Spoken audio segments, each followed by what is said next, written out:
I'm gonna go ahead and screen share.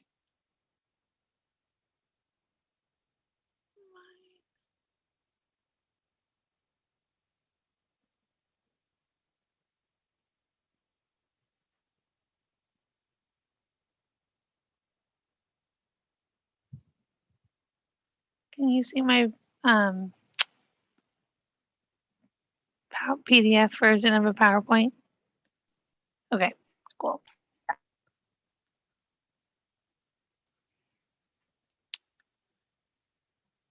All right.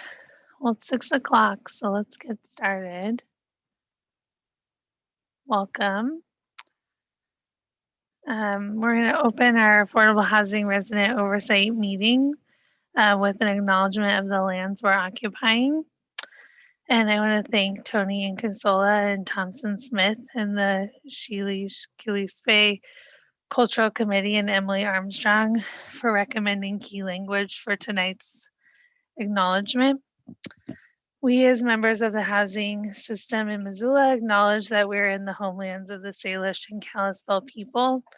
Today we offer our respect for their history and culture, for their ancient and continuing presence in this landscape, and for the path they have shown us in caring for this place for generations to come.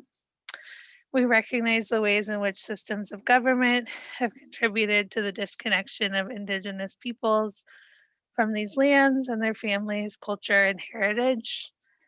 And it is our responsibility as individuals and as the collective to acknowledge the white supremacist culture underlying our practices and to be accountable to demanding respect for tribal sovereignty and Indigenous culture, or tribal sovereignty and Indigenous cultures and the needs and perspectives of Indigenous peoples. As the committee continues to acknowledge with deep gratitude this land, may we continue to move toward action to redistribute power and resources to communities directly harmed by historical and current practices of colonization, to embrace conversations and behavior that lead to structural changes. And as an additional opportunity for action tonight, I want to share the Montana BIPOC Mutual Aid Fund. You can learn more about the Mutual Aid Fund on Instagram and support the fund on Venmo at MT BIPOC Aid. Thank you. And we'll call our first meeting of the Affordable Resident Oversight Committee to order. We'll start with a roll call. Zoe, are you doing that? Yeah, I'll go through here. Thanks. So I will read off your names, and if you could just let us know that you're here, I will mark you present. So first we have Mayor Egan. I'm here, thank you. Lori Davidson. I am here as well. Heidi West. Here. Paul Harrington. Here. Laura Bird.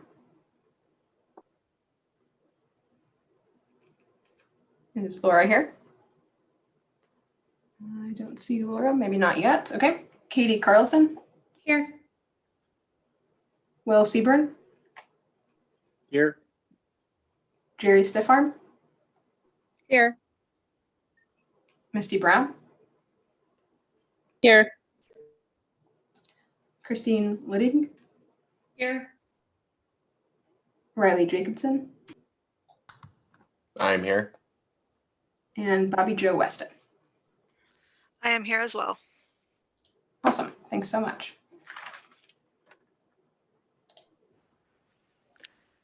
Thanks, Zoe. Okay, so I'm going to do, before we get into introductions, I'm going to do just a quick disclaimer about tonight's meeting. So our meetings for the next few months have been structured to build a foundation of equity, team building as a committee, housing policy, and trust fund knowledge building, and the work that needs to be done for the trust fund. We'll have time committed for each meeting, around each component for at least probably this first 6 months, and then we'll reassess that structure at that time. Tonight's meeting is really unique, and I think I mentioned that in the meeting materials. But because it's your first meeting, you're getting to know each other and you don't have bylaws yet, I'll be facilitating your full meeting. That's not going to be typical. Once you have your bylaws adopted and you have a chair and a vice chair structure in place, that facilitation structure will shift. But I just want to name that for you. So tonight's meeting I've really kind of structured so that you have time to get to know each other, spend time together, but also do some important work around getting to know the function of the trust fund, getting to know each other, and how you'll work together as a committee with the work of the trust fund in mind. So I just wanted to name that with a mindfulness for tonight. So with that, let's start with some introductions. And I would like to ask you to share your name, your pronouns, and the role that you were asked to represent on the committee. And then I'd also like you to share how you'd like to be addressed, which includes your name, if you'd like us to use a title, or anything else you'd like us to use when we're addressing you. And then one curiosity, feeling, or goal you have about the committee's dynamic or structure that you'd like to share with us as your introduction. So really that's open-ended. That's just any kind of feeling you're having about this committee right now.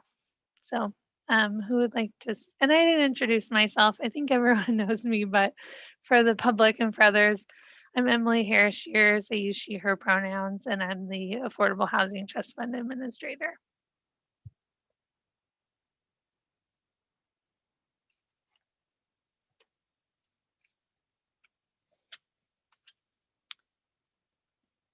Riley, would you like to start? Yeah, no problem. So my name is Riley Jacobson, he, his pronouns. I am the first alternate for the committee. You can just address me as Riley if that floats your boat. And I'm feeling really intrigued and excited about this committee, and I have the feeling that we're setting the stage for some wonderful work to be done in Missoula.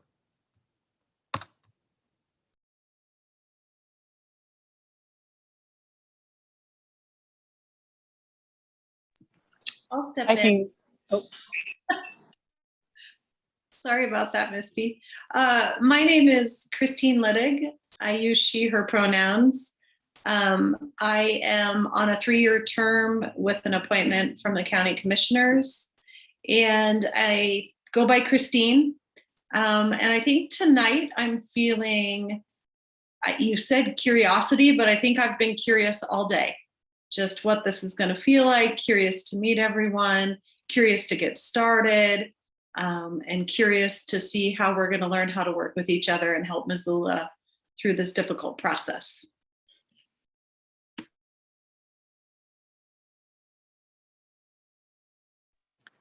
Misty, do you want to go next? And then do you want to call on someone else so we can kind of keep it rolling? I like that idea. My name is Misty Brown. My pronouns are she, her, hers. My role in the committee is I'm also on a 3-year term. I can just be addressed as Misty, and I'm looking forward to learning about other people's experiences that are on the committee and other perspectives. I know that we're all coming from a different place, and I'm looking forward to just hearing about everybody's and then converging and problem solving in that way. And how about Katie Carlson? Thanks, Misty. Katie Carlson. I go by she, her. My role in the committee, I have a 2-year term, and I am in the real estate industry. You can just address me as Katie, that's fine. One curiosity, feeling, or goal, I've had a rough week in real estate. And so I'm really hopeful, though, that this committee can have some long-term change and come up with some better ideas on how to have housing be attainable and really just more expansive to more members of our community. And I will call on Will. Thanks, Katie. I'm Will Siebern, he, his pronouns. I am community member role on the committee for a 1-year term. Calling me Will is just fine. And I think something that I'm just excited about in terms of participating on this committee, a lot of my past professional work has been working in community development and real estate and all that sort of stuff. And I think it's just going to be a very interesting perspective to kind of be engaged more as a community member. And I think similar to other sentiments, just really interested in the impact that this committee can have in terms of Missoula's long-term housing challenges. And I will kick it to, let's see, Paul. Thanks. I'm Paul Harrington, he, his. Feel free to just call me Paul. My role on the committee is I represent the financial industry. My day job is with Clearwater Credit Union. Curiosity, I guess one question I have about the role of the committee, is what the how much power we're really going to have. If it's well, I'll leave it at that. I hope that our conclusions are taken seriously. And let's see. Let me scroll through the Zoom window here. I will call on Lori. Thanks, Paul. I'm Lori Davidson. I'm the Executive Director of the Missoula Housing Authority. My pronouns are she, her. My role on the committee is the Executive Director of the Housing Authority is a member by appointment through the ordinance. And so I or my designee would always be on the committee. We don't have a term. Addressing me as Lori is just fine. And I think that I am just excited to get this process started. I think we have a really good document to start looking at and to think about how this is going to affect what we do in the future. I'm really interested to hear about people's perspective as we do this. I know I was on one of the committees that helped put the original Housing Trust Fund policy together, and I'm really excited to hear what other people's thoughts are about that, how it needs to be changed, how we can make it better.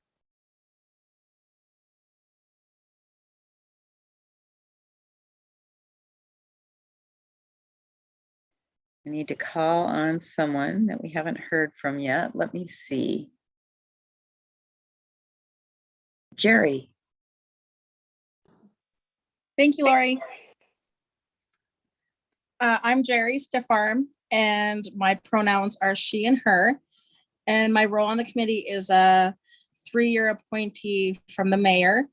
And my goal for the committee is to learn more about the fund and how I can use my individual power to help us as a team move forward and house more people here, because it breaks my heart to see them on the street. And let's see, I'll go to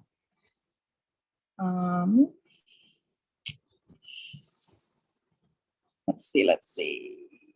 Who do we have left? Bobby Jo?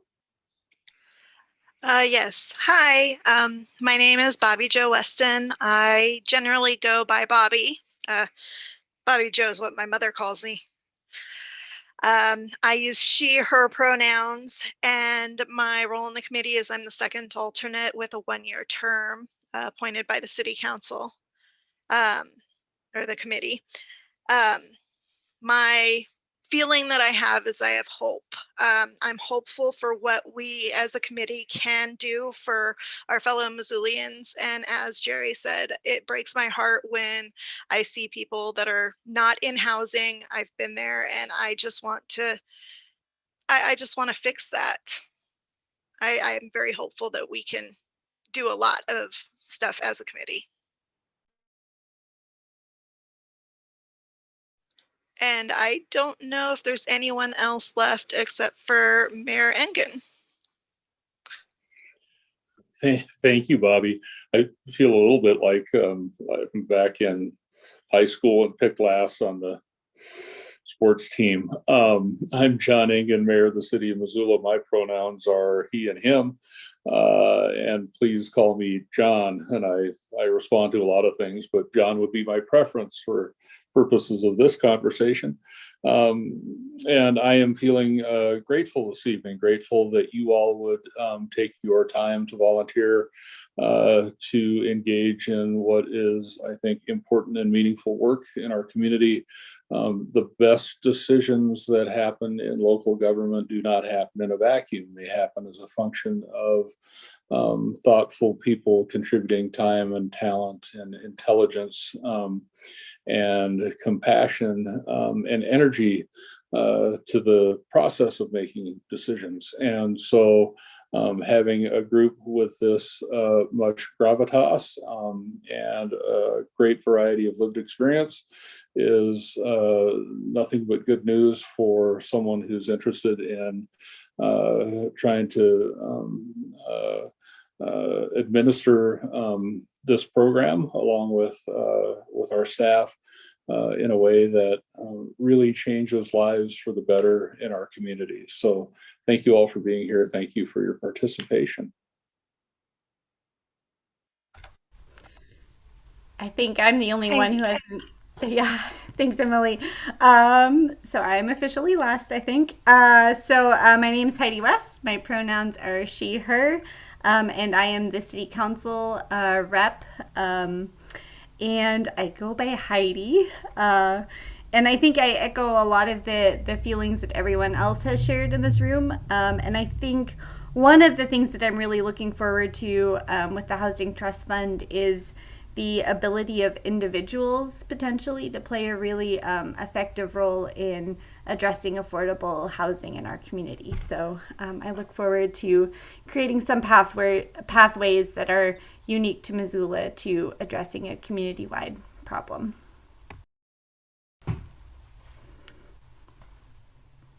Thank you. Zoe, would you like to introduce yourself too?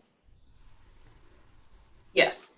Hi, everyone. My name is Zoe Walters. My pronouns are she, her, and I am an administrative assistant at the City of Missoula with community planning, development, and innovation. And you can address me by Zoe. And a feeling I'm having today is I'm just super excited that we're bringing together a bunch of different people with different backgrounds and experiences to create and develop equitable solutions for the community of Missoula. So I'm excited to hear a conversation tonight. Thanks. I didn't ask them, so I'm putting them on the spot, but I want to offer Ricky and Montana from our team an opportunity to introduce themselves as well, if they'd like to do that. We have some time. Hi, everyone. I'm lurking in the background and you might hear a screaming child behind me. But my name is Montana James. I work with Emily and Zoe in community planning, development, and innovation. My pronouns are she, hers, and I'm the deputy director in the community development division. So just wanted to be here tonight to see you all and get to just enjoy the conversation and see how this group is kicked off. So I may not be on all meetings, and if I'm in some, it's just out of curiosity and maybe moral support and whatever else I can do for this group. So I'm really excited to see you all here and hear the energy in the room. Hi, I'm Ricky Henderson. I am the housing director for the community development division at the city, working with Montana and Emily. My pronouns are she, her, and excited to get to see the committee formation and be here from the beginning. I just started in my role last week, so I am as new as you all are to this, and excited to kind of get to be a part of the process from the beginning here. Thank you for letting me put you on the spot. I don't usually do that, so thanks for rolling with it. And thank you all for checking in and sharing your how you like to be addressed and all of that, but more importantly, what you're bringing into this space, as Montana said, your energy and your excitement. And I really, I was writing down some of the key words I heard, but really excited to share in that hope and your passion and the power that you're bringing into this space. I remarked a few months ago at this point that I felt like with the seating of this committee, I was getting at the time 11, and then with the amendment, 12 new colleagues. And I really do believe that and feel that way, that I'm getting new partners and thought partners and colleagues, and just really excited to get to kick this off with you all and get our work started. So let's do it. So thanks so much for starting that. So I wanted to, as I shared, we're going to do some of that ground setting today and that team building work today. So I just wanted to start with some proposed norms for this group. This is really just a jumping off point for us. But I just started with some that I thought of and open up for dialogue around thinking about this space, and as we have conversations that may bring energy and different perspectives, and I thought that it might be helpful for us to set in some norms for those conversations and for our dynamic together. So I'm proposing that some of our norms for this space are that we respect differing perspectives, that we use a spirit of stepping up and stepping back. So for people who are more likely to maybe bring conversation forward, they're mindful of that and step back more often and listen for other people to maybe start the conversation. And for people who are less likely to do that, maybe they start the initiation of the conversation first, to stay present, be and stay present. To really embrace that if you're not sure about a concept or something, that, you know, we're all in different places in our knowledge, that you just ask, that we embrace that, and we all know that we are bringing new information to this space, and that there are different levels of expertise in this room, and that we all have knowledge in different areas, and just leverage each other for that. That we're using a strengths-based perspective when we're talking about people and each other, and also the work, that we accept loose ends, that we're not going to always tie them up in these 2-hour spaces, that we're pushing ourselves, the work of the trust fund and each other, and then also just respecting privacy. Understand that these are public meetings, but especially when we're talking about community members and their experiences, that may be influencing policies that we're discussing and things like that, that we're not bringing specific people's names to discussions and things like that, but we can bring experiences that might make policy or make the work even richer, but that we're just leaving people's direct experience or names out of the work. So how does that sound, or what's missing, and what would you add to this?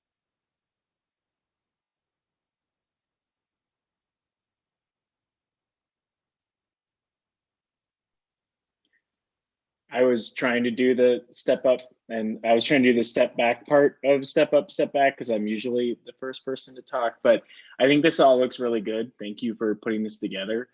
I like the accept loose ends. I would also advocate for like take action where we can. Like, I feel like we're going to be meeting once a month. I feel like we should be trying to make sure there's some action coming out of each meeting, even if that means kind of limiting our focus on like what we need to tackle in that particular meeting, but just make sure we're constantly moving the ball forward. And I realize a lot of that's still to be determined in terms of what exactly our responsibilities are, but I, for one, certainly want to make sure like every 2 hours we spend together once a month, there's some action coming out of it as well.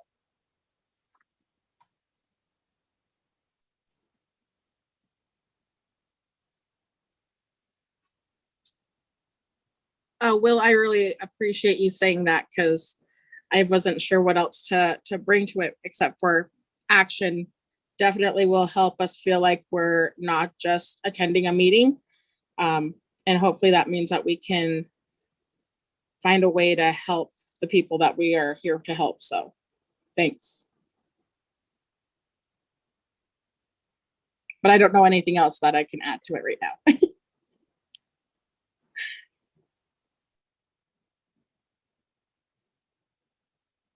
I don't know where this fits into the scope, but as a brand new committee and individuals getting to know each other from the onset, I would just like to encourage us perhaps to have a norm at least once, if not twice, of checking in on our norms and seeing if there's something that we want to add or remove or feel confident in how we're operating.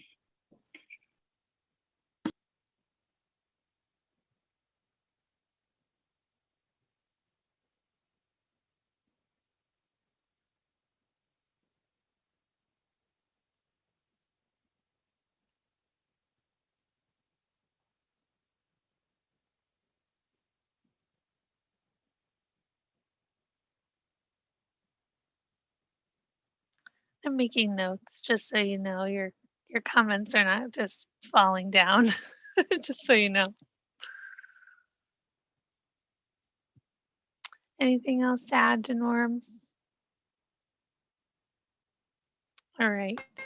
Emily, if I may, really quick, I think acceptance, not just in the term of loose ends, but acceptance for our progress and the work that we're doing. I think we're undertaking a very significant quest, if you will, to aid Missoula in the best way possible. And I found that in my own work with the Poverello Center, sometimes you have to understand when it's time to set something down, not necessarily beat yourself up if we don't come to a really good solution or if we don't see the results as quickly as we want to see. So acceptance for the work that we're doing, acceptance for ourselves, and kind of being okay with the pace that we're moving at.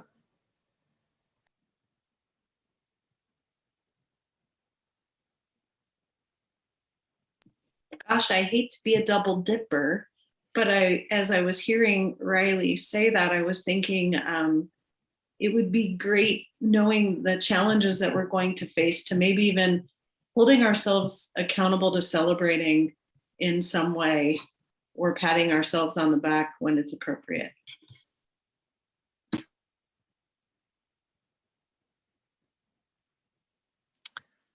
So is that, Christine and Riley, I want to make sure I'm capturing these correctly. Is that like celebrating successes, Christine? Yes. Is that kind of what you're thinking? Yes. And then Riley, is yours accepting the pace of the work? And, oh good, you're back. And the, what else? What am I missing? Yeah, I'd say accepting the pace of the work and just not being too hard on ourselves. How does that sound to others? That's acceptable.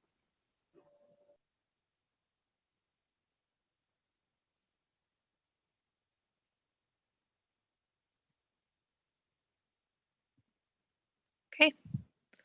So I'll add those for next time, and then we'll revisit them just as a check-in point so that they look okay.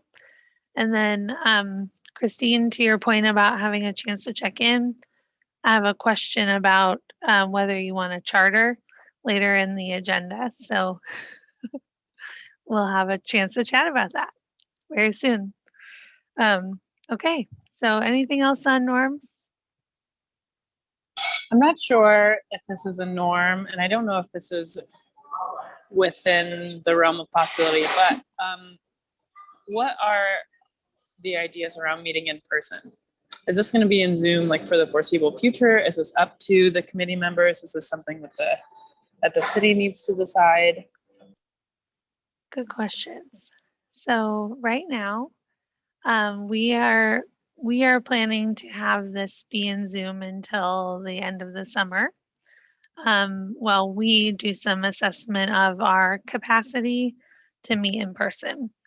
And that's partly just to kind of get us through some of the reopening plans. And also there's some changes around hybrid meetings and things like that that we just want to do some assessment of to see if we have the technology and all of those things. So we plan to do meetings through the summer remotely and then reassess that. And that's kind of our current plan. I haven't done a ton of planning beyond that, to be honest, just because I have a pretty full plate. And so I've been like, okay, that decision's made. I'll focus on other things, to be frank. But I think our goal will be to, at some point, have meetings in person if committee members feel comfortable with that, and whatever the state of other things are. But we also just wanted to give some time to see how other reopenings are going with COVID and things like that. That makes sense. Thank you for elaborating on that. I appreciate it. Emily, is that like something all citizen committees, like are all citizen committees still meeting over Zoom? Like, is this is part of this sort of like, there's gonna be one policy that probably applies to all citizen committees, and then within that, it's up to each committee member how they want to participate? I see the mayor's raising his hand. Yeah, Mayor Egan, you want to rescue me? Happy to. Yeah, so at this point, all resident advisory committees are meeting via Zoom. Our hope is that we can establish the kind of technology that allows for hybrid meetings. What we've learned through the course of the pandemic is that for some folks, access to these meetings is limited by virtue of the fact that they are in person. So we want to be able to provide that hybrid option. Our most recent attempt at assembling the right technology to get that done last week was, as they say, suboptimal. And so our hope is that we'll have the technology together so that we can phase back into in-person meetings with that hybrid, with that option to attend remotely. I think that's, we think that in terms of access and equity, that's the right thing to do. And without having that technology squared away at this point, we're sticking with what we know, and we know that we can get folks together on the Zoom platform, and that the public can participate as well that way. So, trying to march down a path. We'll be experimenting here in relatively short order with the Missoula City Council and hybrid meetings, and as that plays out, we'll likely figure out ways to expand that protocol to other resident advisory committees and other business that we do. Great, thank you for the explanation. Thank you. I just knew how it pertained to my meetings. Thank you. I'll make those additions to the norms. Thanks for the suggestions. That's great. With that, do people feel like they can commit to these norms? You can give a thumbs up. Great. Thank you. All right. Yeah. All right. Oh, Zoe, do you want to do public comment? Yeah. Thanks. All right, so if you're looking to participate and provide public comment, there are a number of ways you can do that. As you know, our meetings are all through Zoom webinar, so you can view those on the city website, through the city's YouTube channel, or on MCAT channel 190. If you are looking to provide comment, you can do it a couple different ways. So if you go to ci.missoula.mt.us/webcasts, you can find our meeting on the calendar. It'll be under Affordable Housing Affordable Housing Resident Oversight Committee. And you can click on that and view our agenda, as well as a more in detail citizen participation guide. That guide will include emails and phone numbers of people in the Community Development Division that you can contact. And you can also provide comment directly on our agenda each month. You can also send written mail as well to 435 Ryman to the Community Development Division. When you're in the meeting, ways to participate. You will raise your hand. You can do that on the phone using *9 and then *6 to mute and unmute yourself to provide your comment. And yeah, so on that agenda as well, you'll see the Zoom link to join, as well as phone numbers to call in using a cell phone or a landline. And it looks like we have Jordan Lyons has raised their hand. Okay, yep, I will move them over. Okay, Jordan, you should be able to turn on your camera or microphone. Hi there. Hi, I'm Jordan Lyons. I use he, him pronouns, and I'm the housing specialist at Missoula County, and just here just as a guest tonight. And you all are doing a wonderful job, and thank you so much for having me. Thanks, Jordan.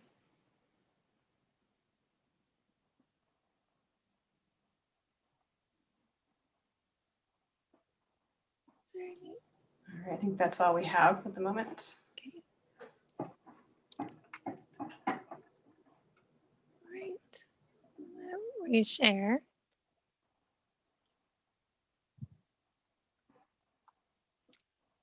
All right.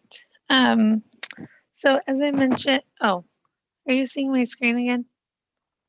Thank you. Thanks. Okay, so as I mentioned in the beginning, we're really structuring our agenda in those 4 focus areas for the first few months. And one of our areas is around equity building, which is feels like a really key foundation for the trust fund, and ensuring that funds are reaching communities in need. And that is going to be a key component of the work that we do in this committee. And I feel strongly as the staff of this committee that we will work together to build a strong understanding of what we mean together when we say equity for this committee and for the trust fund as a whole. And we build that principle around the equity work together. So I'm hoping that as we build that, we will build strong conversations together. We will have conversations together, and we'll just continue to build that definition and what that work really operationalizes as together, and really what we mean by that as we start doing that work.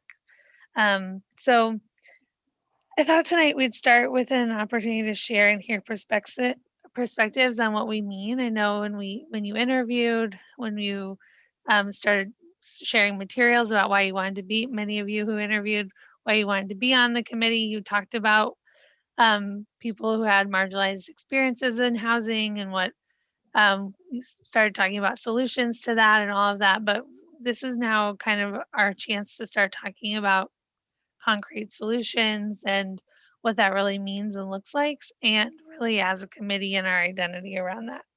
So I thought we could start by having some opportunity to share and hear perspectives on equity and how it relates to our trust fund.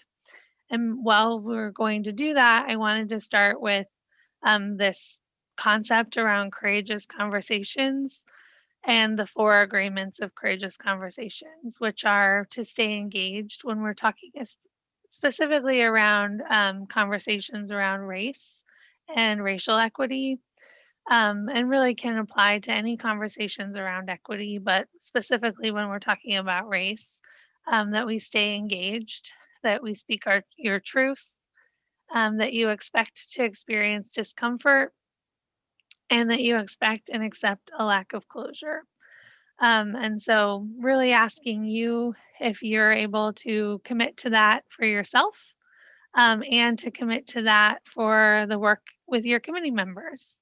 And so just wanted to open that and ask if there are any questions about that, and then start an open dialogue about equity in the work in the trust fund.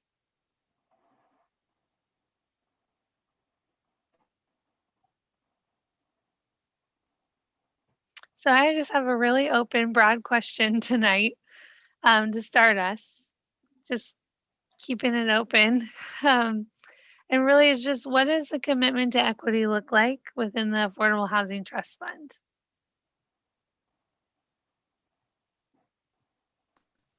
I can begin on that. So something I've been wondering with this trust fund, and I have all the faith in the world that us as a community will make sure that everyone is included, is what this is going to look like for those who are the most vulnerable in our population.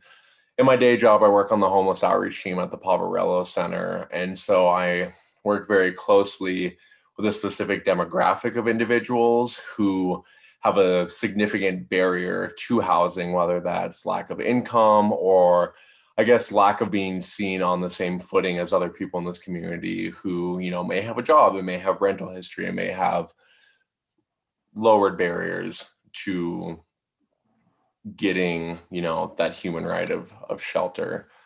And so I guess that's just my question, or my interest in that is what is going to be the availability of the trust fund for folks who, while already having some resources in place for them, may not know of its existence, or might, I don't want to use the term be overlooked, but aren't necessarily in the same standing as other people in our community. So I guess I would like to see the commitment to equity also be inclusive to those who are experiencing housing insecurity within Missoula.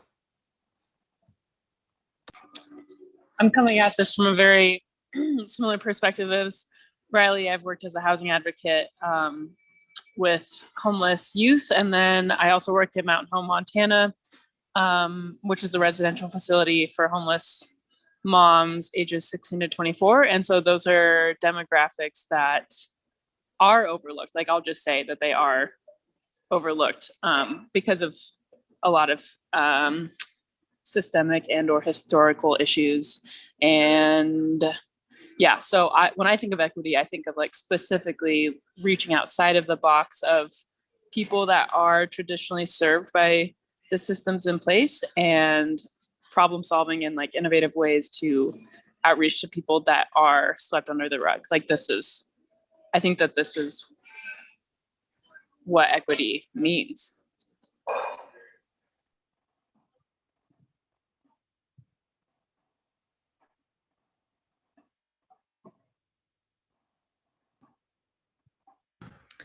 I guess I'll say from my perspective, working in real estate, and before that, I worked at the Family Law Self-Help Center, helping individuals who are in family law cases, which dealt with a lot of housing issues. One of the ways of equity, I think, is looking at long-term solutions. So, getting people into housing now, but then also how do they afford something long-term where they can also continue to live, not be spending, 50% or more of their income on housing, which allows them to save more and eventually, maybe buy a house or buy a condo or buy something that gives them long-term stability. And so I think there's the immediate need and also the long-term planning part. I definitely agree, Katie. There is a sustainability factor that needs to be put in place.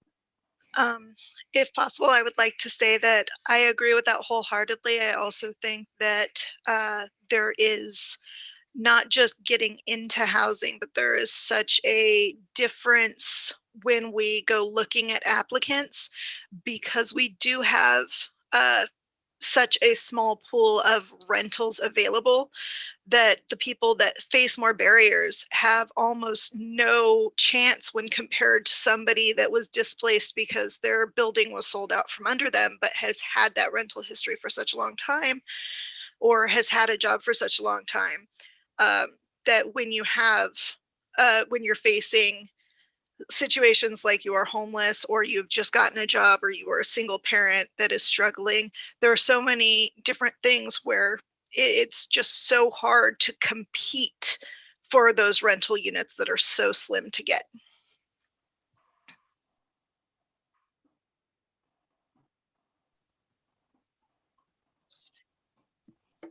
And I think, oh, go ahead, Jerry. Thank you.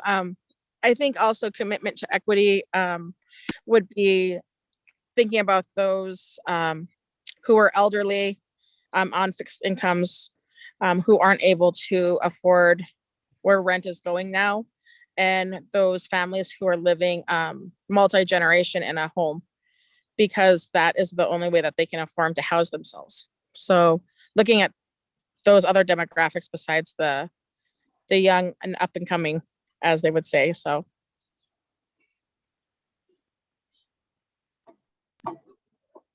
I think as I imagine equity in the work that we're doing, I'm constantly drawn to the inequity of income. And I'm hopeful that we can be creative in problem solving solutions that allow for flexibility. And an example of that might be not setting a specific dollar amount of assistance, but rather an evaluative scale, so that we're looking to meet people where they're at. But I do want to piggyback on what everyone else has said. I think, especially what Jerry just said, I was also going to bring in the elderly and what that looks like from an income standpoint in continuing to be housed in Missoula.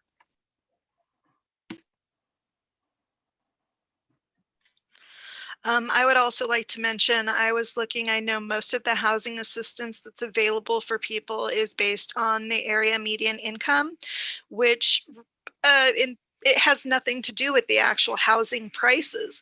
So when we have housing assistance that's based on a median income, but the housing prices exceed so much of that median income, it really cuts off a large amount of people that need the assistance but no longer qualify.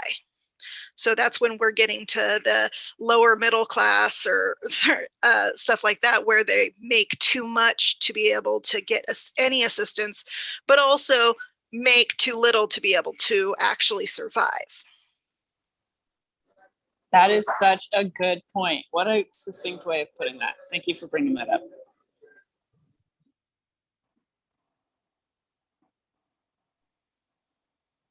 I'd echo Bobby, great point. Like, instead of using the percentages of area median income when we think about guidelines, just look at what does it actually take to afford. I feel like that also addresses Christine's comment on income inequity too, and kind of allowing for that flexibility. I would add just a couple things is accessibility in housing. Our housing stock isn't really designed for people who can't walk up a flight of stairs. And so really trying to think through that as projects come through that have that in mind in terms of who they're trying to serve with those housing units, definitely an important piece to take into consideration. I also think about equity in terms of just distribution of affordable housing. There's actually a line in the housing policy. I wrote it down before the meeting because I loved it when I read it. Some of my background is I worked in community development in Milwaukee, Wisconsin for several years. And Milwaukee is one of the most segregated cities in the country. And it's not just the city, it's the city versus the suburbs too. And many times when you would try to propose affordable housing developments in the suburban communities, the community reaction would be enough to shut those down. And there's a line in our housing policy that says no neighborhood should be asked to experience radical change, and consequently, no neighborhood should be exempt from change either. And I think that should be a really important guiding principle for this committee as we think about, we don't have a ton of land to develop on in Missoula. We're surrounded by a lot of undevelopable land formations that we're going to have to be focused kind of within the neighborhoods we've got. And by virtue of that, I really love that I think the committee that put together the housing policy and the city council that adopted it had that foresight that we should really be thinking about equity in terms of all neighborhoods playing a role, but not any one neighborhood is going to be expected to shoulder the burden of development.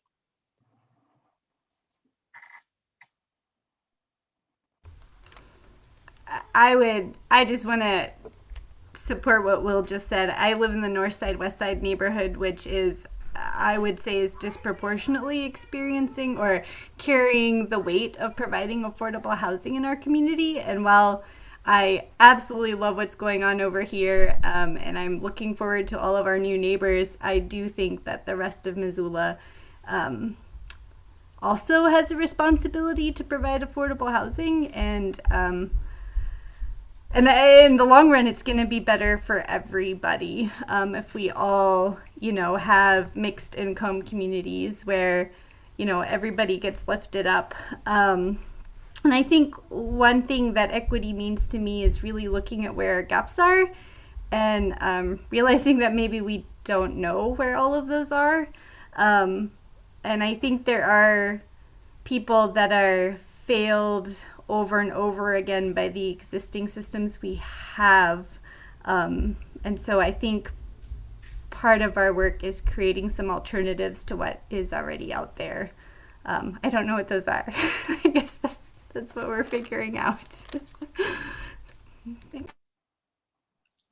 I actually have just a question I would like to add to that. I don't know if anybody has an answer, but we do have other communities that aren't necessarily affordable or low income, but I've noticed that there does not seem to be much in the way to keep our housing safe. So I've noticed that, especially over in the University District, a lot of the housing available there is slightly more affordable, but it's also not held to, there's no safety standards.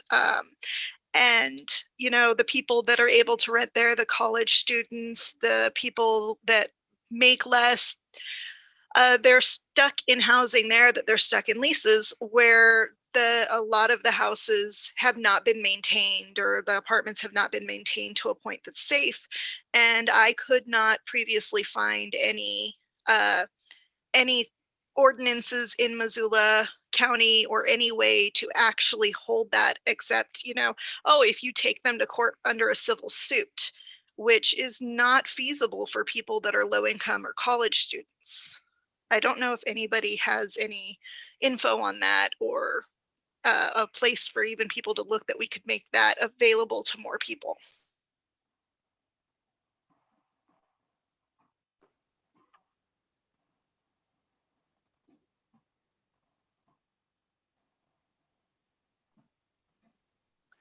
Egan, you don't have to raise your hand. You can just go. Yeah, I run too many meetings not to raise my hand. So fair enough. Thank you. If that's a ground rule, I'm happy to live with that. With regard to Bobby's question, there are lots of challenges around that. We have recognized that, I think, in local government for a long time.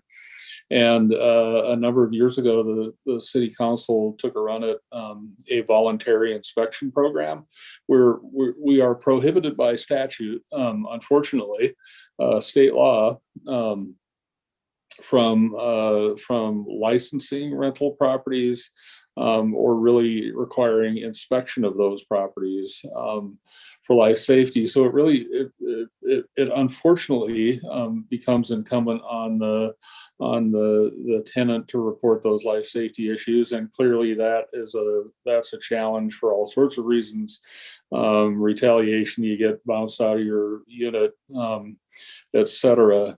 So it's a bit of a tough nut to crack. What I think this committee can do as a function of its work, and what we may be able to invest in as a function of this trust fund, is ensuring that that whatever gets built in the name of affordability and sustainability also has some maintenance requirements, and maybe even some clawbacks if we find that somebody isn't operating a property in a way that promotes health and safety. So there are some ways to get at that, but unfortunately, I think the best way to get at it is in ensuring what we build and the partners we choose to participate in that building, that we have expectations around that and some requirements around that. And some of that could be beyond building code. And as you talk about accessibility, certainly that's an issue as well. with regard to the equity question writ large, I think we have the distinct advantage in municipal government of not being as beholden to market forces as the private sector. And in some cases, we can make decisions that don't make financial sense, but they make common sense. And I think this committee and this fund are going to be able to look at barriers, right? And the way to achieve equity is to remove everyone's barriers to success or prosperity, or in this case, housing. So we've done a lot of work around that identification of barriers, but there's more work to be done. And I think, as Heidi suggested, and others of you have suggested, identifying those barriers, some of which we simply haven't recognized because we don't have the lived experience, is going to be important. And once we can identify those, I think we can make some choices around our investments that compensate for those barriers and really get us to a place where the playing field is level, and everyone at least has a similar opportunity. Now, Mary Egan, I would like to ask a question about, you said that there was a voluntary inspection, and I had inquired about that and had set it up when I was in that situation and was told that it was only available if the owner of the building, not the tenant, paid for the inspection for the entire building. And so I think that that's something definitely because there are people that are looking into these resources. So maybe having something that is just making it more available for renters to have those inspections and have that safety, because as equity is great, but also equity in safe housing is important. Yep.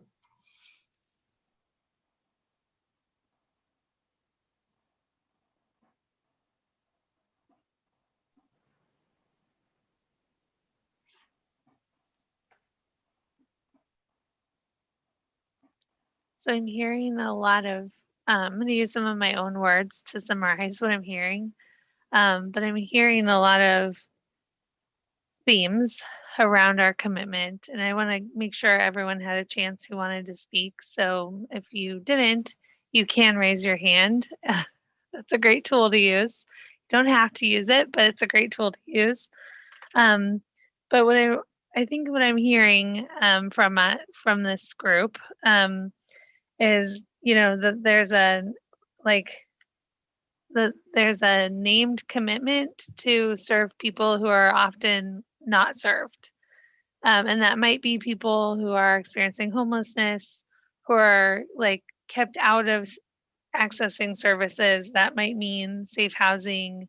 That might mean elderly people who are experiencing income inequality or income inaccess. I'm just checking my notes. But then there's also the need for, of course, immediate access to housing, but then there's also this long range planning that there is a role for the trust fund to play in that has a deep equity commitment as well, or equity play there as well. And then I also heard some conversation about the need to talk more about how income is calculated in the trust fund and how that's worked through with AMI and other calculations, and that could be one equity component to talk through. So I think there are some things for us to have more conversation about. And also just continue to look through over the gaps. I like, Heidi, what you said, we don't often know where the gaps are, but that's a good place to start and to think, where are people being failed over and over again. And so I think that we have a lot of, I'm really heartened to know that we came up with that really quickly around we know what our commitments can be and are in this work, and then where we can build some of that into our work. I think we will get to it we'll talk about it a little bit soon, like in the next 25 minutes, but also in months down the road too, as we're talking through the allocation plan too. I think that's another opportunity for us again to continue to check back in on our equity commitments. There may also be a place where you may want to have a charter, right? And may name some equity commitments in your charter. So those are some things, some tools that you may think about as well, if those are priorities for you. But I just wanted to name that and some tools that you may be thinking about as you kind of start to name as a committee what your values and priorities are. And also to be transparent and name that as a trust fund administrator, I also have values that I want to share with you in this work. So wanted to just be transparent about that. So thank you for having that conversation with me. Okay, so we're going to move on just to keep time, but I wanted to give you an overview of a timeline, what I think your first 6 months of work look like. And I hope this is helpful. So this is just kind of a quick snapshot of what I think we're kind of up against for the first 6 months. So we're here in June, today, first meeting.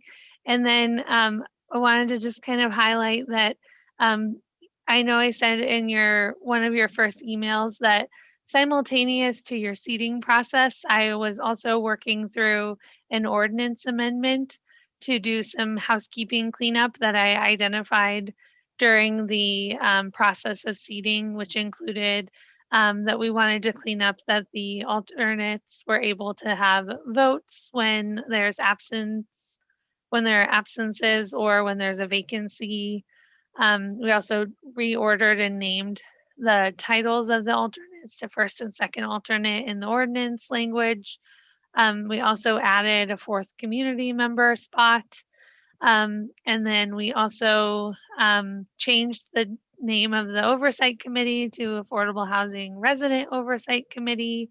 And then we also changed the terms to begin effective after your appointment rather than starting on January 1st, and then just ending at your term date rather than ending in December, because we otherwise would have been, for the 1-year term members, we would have had to do appointments again in December, and we didn't want to do that, especially after your long process of going through this. We didn't want you to have short terms. So because of that, the ordinance amendments were voted on and approved on May 24th, and ordinances and amendments take effect 30 days from their adoption.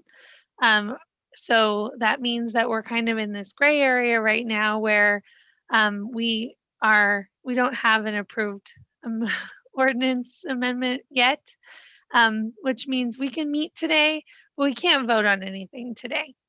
But we don't need to today. We're just norming today. That's great. So I just wanted to name that for you all.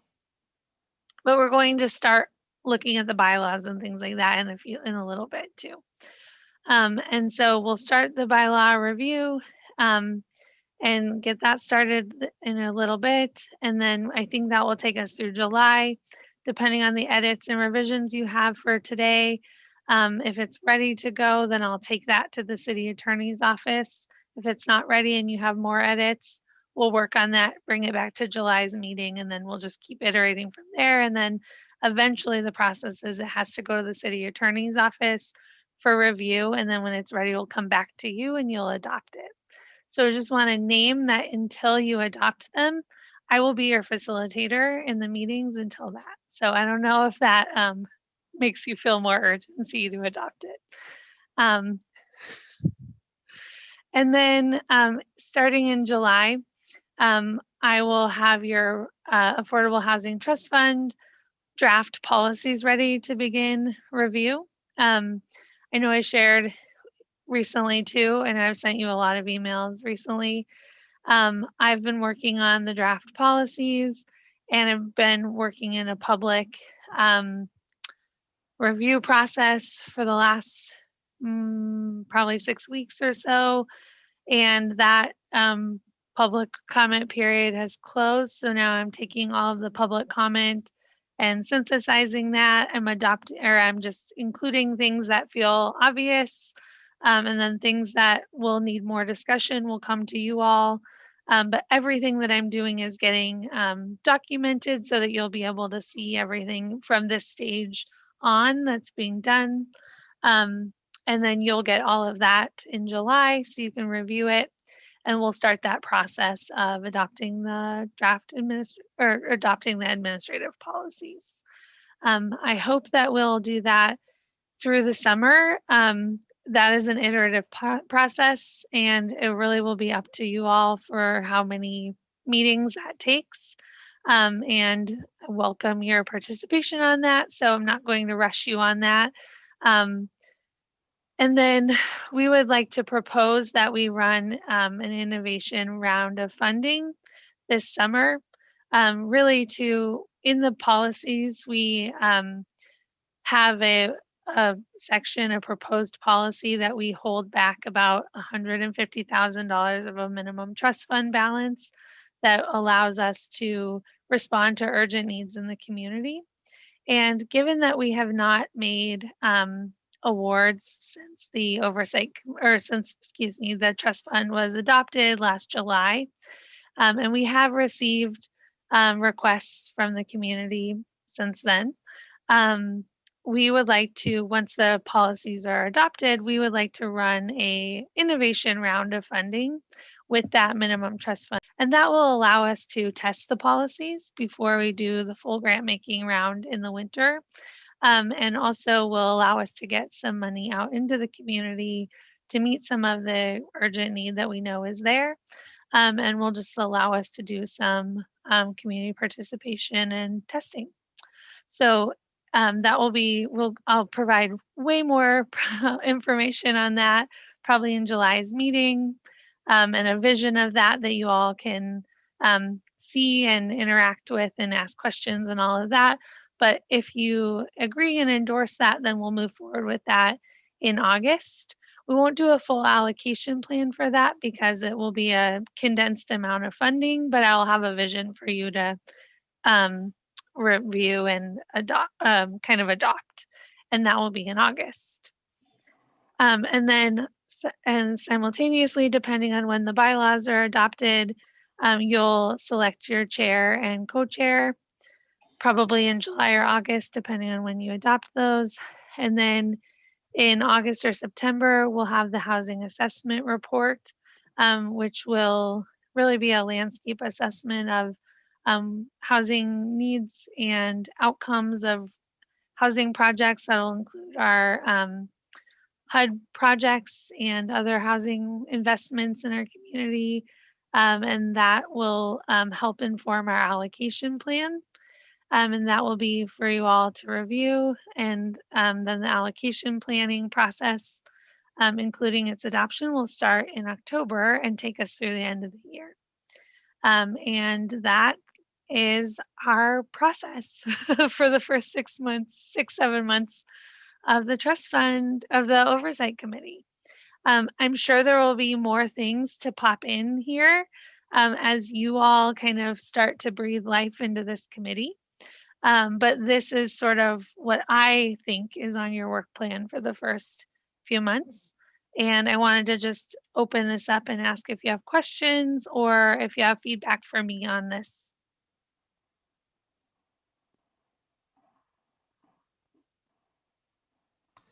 Emily, I have a question, and obviously we're not to that point yet in this wonderful committee. But if you would share with us what some of the requests from the city, from some of the community members in the city look like, it would definitely help me get a better understanding of what our focus is for this committee. Do you mean funding requests? Yeah. So we've only had a few, and part of the reason for opening a funding funding round is for fairness, right? We want to make sure that all providers or all interested parties, not necessarily just providers, would know that it's open and available. And so that's part of it. One that we've had is just an organization asked to be able to use a amount of money to bring one unit into permanent affordability. And we are interested in that, but without the policies in place, we really can't allocate money. And we want to be able to do that, but we need to have the policies in place. And we also need to follow the process of that we've outlined in the ordinance and outlined in the policies that will hopefully be adopted this summer. So that's one example, Riley. We've also had requests for closing costs for projects, and we've asked them to wait until the policies were adopted.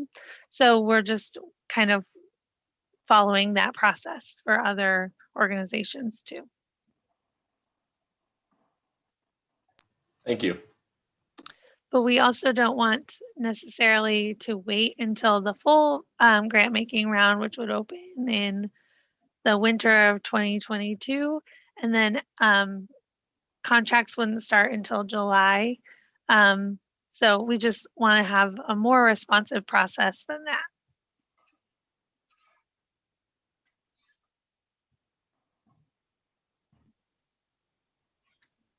Emily, just a question, and we might be discussing this later on in the meeting, so if you just want to tell me to hold on this for a second, but just as it relates to policies adoption, just trying to understand like what's the input that this committee has on the policies, and then B, sort of what's our timeline for like when we'll, how we'll, what, I guess it looks like they would need to be approved by the end of August based on this calendar. So just understanding, working backwards from that, like to be able to have, I guess, tell us kind of what the role of this committee is in terms of the policies adoption, and then what's your sense of, how much time do we need to dedicate to helping out with that?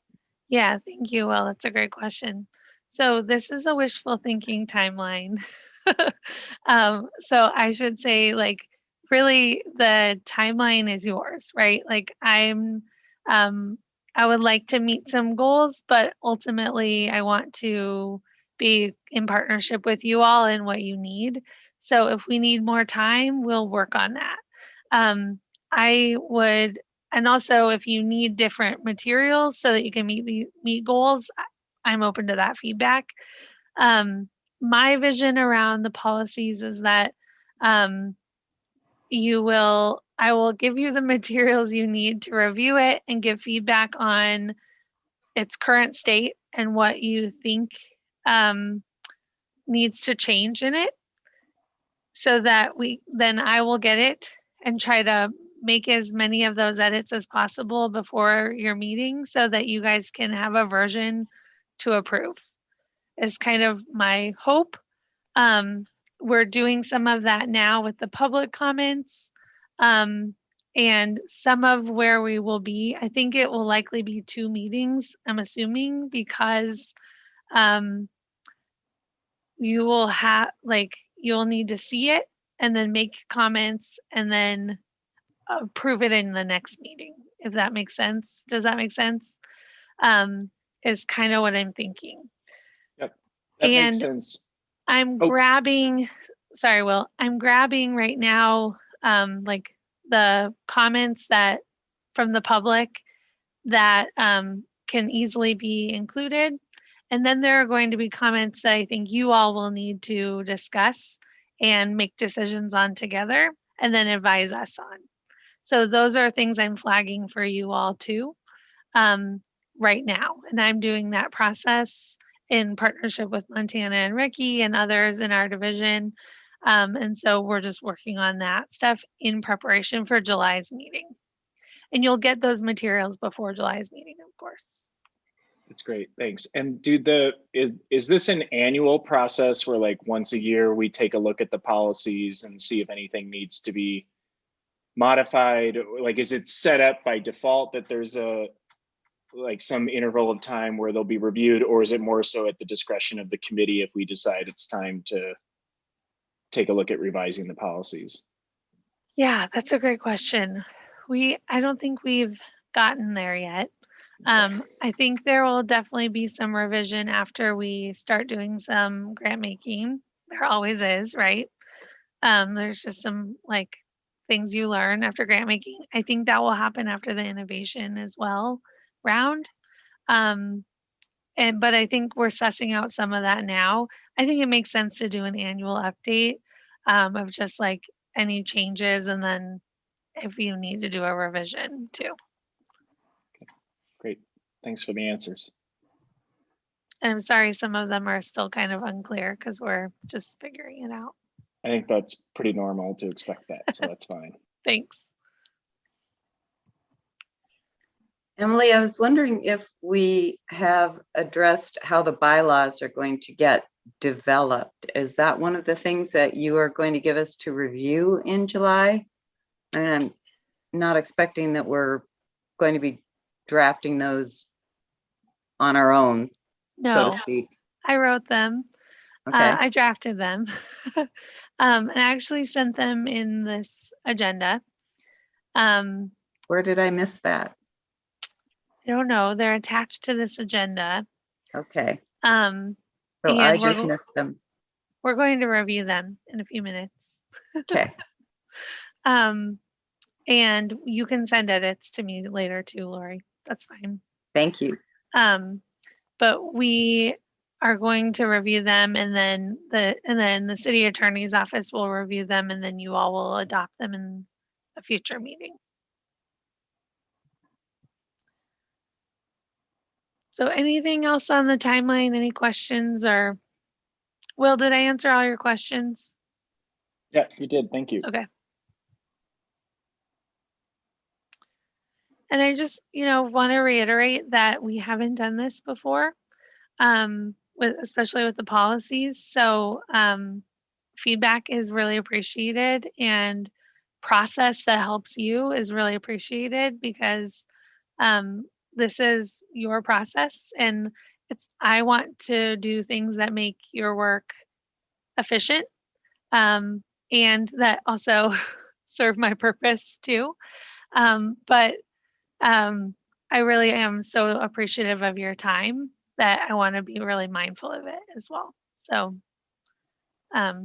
just want to name that. Okay, so do I want to do this? No, I don't want to do that yet. Okay, so next we're going to look at the bylaws. I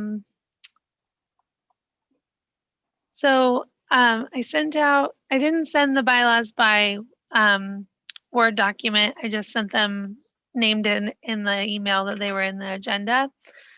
But did people have a chance to look at them?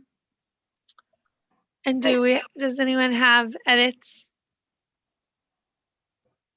I was gonna track your changes. I have a few questions, but I know I just asked questions, so I'm willing to wait to see if anyone else has questions first, and if they don't, then I'll ask mine. I had a question, Emily. Mm-hmm. I saw the termination part about if you missed 3 consecutive regular meetings. Is that like, if say like we had someone who was sick or whatever, do we let you know if we have to miss a meeting or whatever? I'm not planning on missing any meetings, just letting you know. But, that would be 3 months in a row, of course, so I could understand that. But how do we let you know if we can't make it to the meeting for some reason? Yeah, I think you will just let the chair know. And then that counts as an excused absence if you let them know in advance. Looking at John, Mayor Egan, looking at you. you have more procedural experience than me in the city. Pardon me. So I can tell you it's pretty unusual for a committee member, a volunteer committee member, to be removed. In fact, I'm not sure I can think of a circumstance in which that's happened over the course of the last 16 years.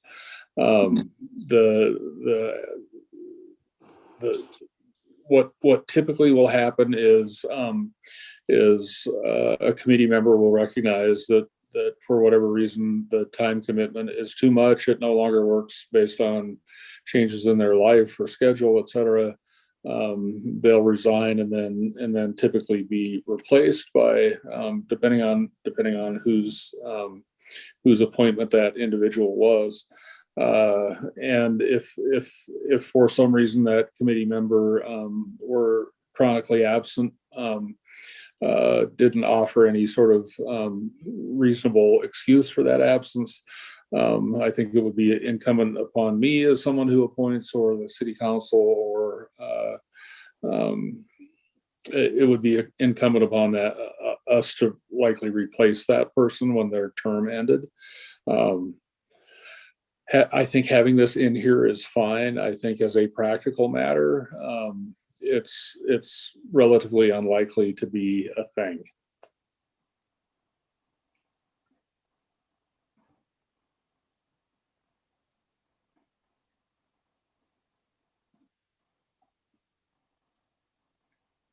Jerry, do you have any other questions? I would think maybe just adding in the unexcused absence, or a line about that, might be helpful, just because it was like, it wasn't mentioned at all. So if there's excused or unexcused. And I could totally see if someone fell off the radar and didn't like contact anyone, didn't return emails, phone calls, that kind of thing. I'm just thinking of how life gets in the way or whatever, but maybe just add unexcused absences.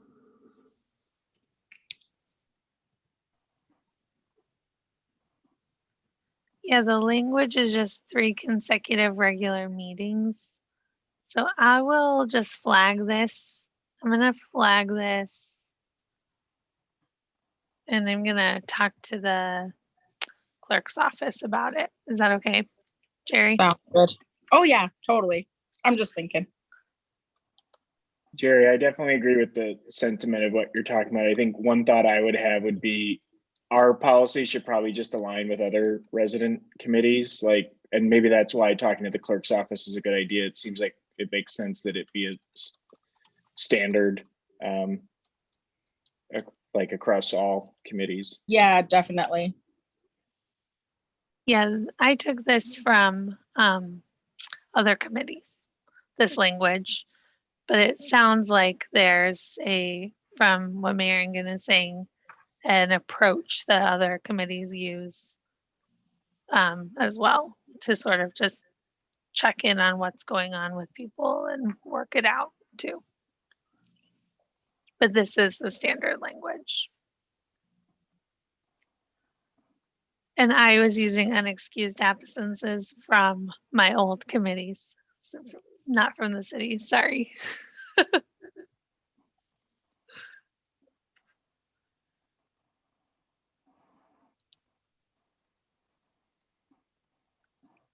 So if this is the standard language, Jerry, could that be something, I know I'm jumping ahead, but if the committee decides they want to do a charter, could that be something you all could build into your charter to talk about it there? Oh, definitely. Yeah. Okay.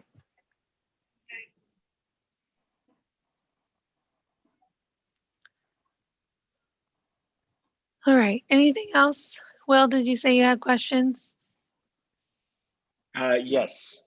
So I was just curious, in the conflict of interest section, I imagine because this is a committee that has essentially oversight over funds that will be distributed.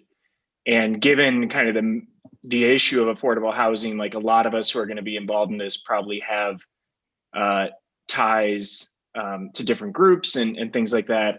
It's sorry, I didn't write down which section it is. I'm just curious, and this might be in section 3, bullet point 3 here. But I know when I've worked for nonprofits that receive funding in the past, one thing we did was an annual certification of any conflicts of interest just to make those public. Is that part of the standard process that like all of us would be expected to disclose if we do have any ties to any potential grantees that would receive funds? We're making sure we're making that like just as a standard course of action. So one of the things that I would suggest here is that the conflict of interest actually has a statutory definition for these purposes, and will you only actually have a conflict of interest if you are going to if a decision you made as a member of this oversight committee directly enriched you in some way, right? So you can sit on a board of another organization. Say you sat on the board of Homeward and Homeward got some money. That is not a conflict of interest by statute. You may elect to recuse yourself because you feel squishy about it. And that's okay, but unless your vote somehow influences whether you're going to be personally made wealthier, whether you're going to get a payment as a function of that vote, then it's for our purposes, it's not a conflict of interest. Got it. That's helpful. So we typically do not do those. I'm on boards that do those disclosures as well. And I think for purposes of this committee and others, probably unnecessary, but if you'd like belt and suspenders, it's entirely up to you.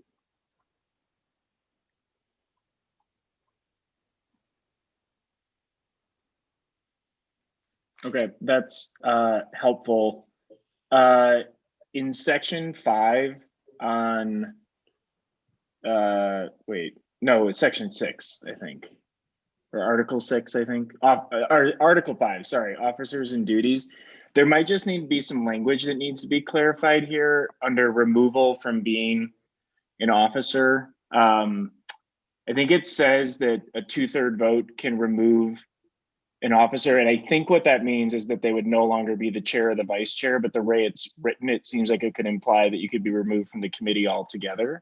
It's the last sentence here. Any affordable housing resident oversight committee officer may be removed for cause upon 2/3 vote. Is that meant to imply just from being removed as an officer or from the whole committee? I read that as an officer. Okay. I wonder if it's just worth clarifying that point.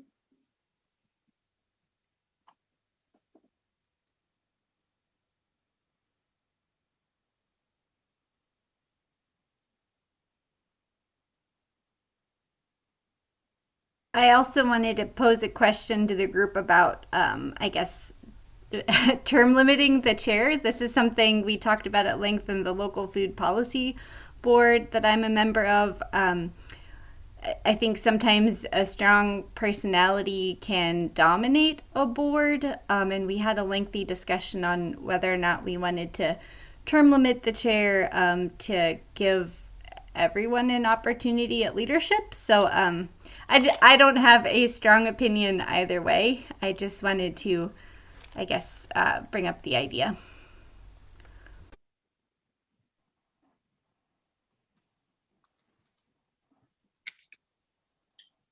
I think that's a good idea about the chair maybe doing a term limit. Like they can't be consecutive, like more than 3 or something.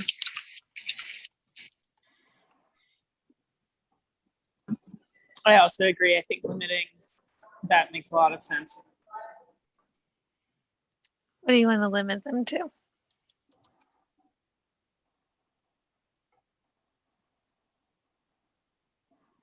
I heard, I think it was Jerry said 3 consecutive terms. Yeah, that's what I said. Thank you. Like if it was like if you have a 3-year term, you could be the chair for all 3 of those years, but then if you were on the board for another 3-year term, then you'd have to take a break from being the chair. Mm-hmm. Yeah, my only question was just, I think that probably sounds good. I think with a 1-year term, I was just thinking like for consistency with, especially working with staff and as we're developing policies, like what if, midway through trying to work through something, you change up who the chair is. I mean, maybe not a huge deal, but yeah, I think so. It would read like limit would be like 3 years, and then are we saying then you just have to take a year off and then you could try to be a chair again, or is it like outright like after that 3 years you wouldn't be able to be a chair again? I think if you just are able to take a break, that's what I would think, like the chair being there for 3 years and then taking a break off after, a year off, and then having someone else take that spot and bring forward their strengths and giving the chair a break to kind of see from a step back point of view what is being done. I just think that would be better.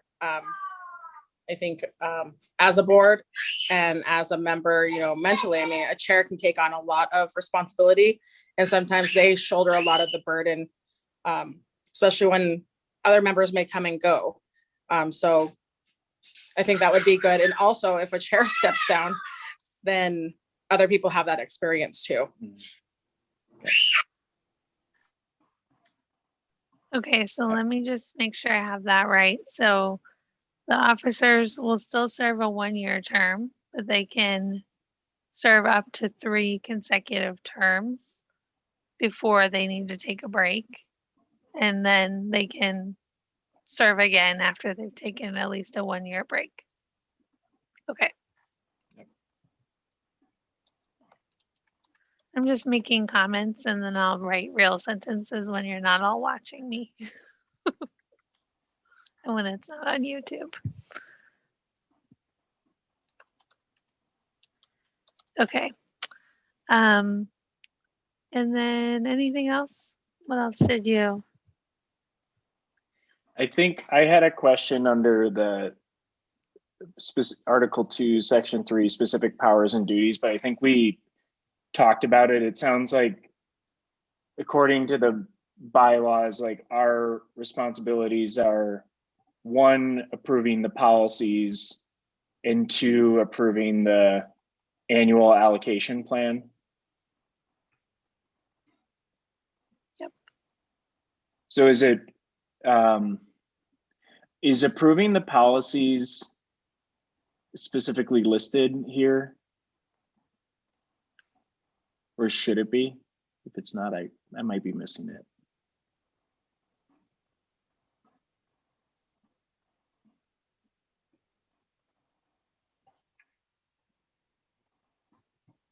Oh, it's not in here. Like, I wonder if that's in the 3rd bullet point. It's because it's basically the same, like we're improving, I forget what the exact term that we call those, but I think it's the administrative policies and the annual allocation plan. No, that's just the allocation plan.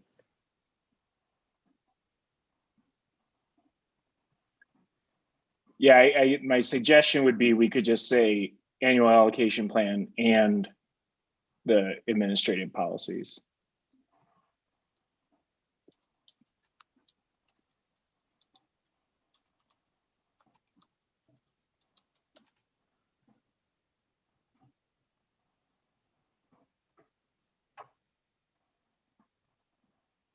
Okay.